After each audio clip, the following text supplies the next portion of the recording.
Beredar di media sosial sebuah video yang memperlihatkan kondisi jalan rusak ditanami pohon pisang oleh warga Dusun Semanding, Desa Bangle, Kecamatan Kanigoro. Aksi menanam pohon di tengah jalan tersebut dilakukan warga sebagai aksi protesnya lantaran pemerintah desa, Pemdes, setempat batal memperbaiki jalan tersebut.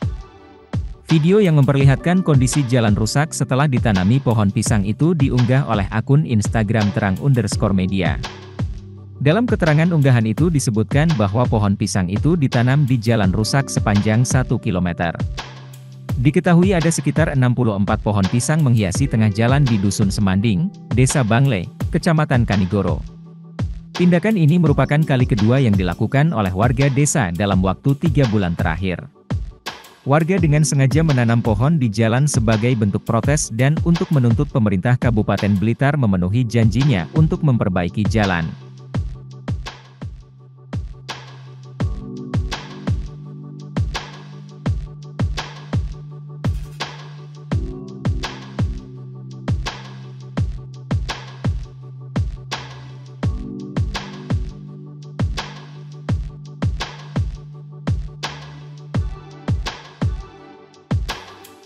Terima kasih sudah nonton, jangan lupa like, subscribe, dan share ya!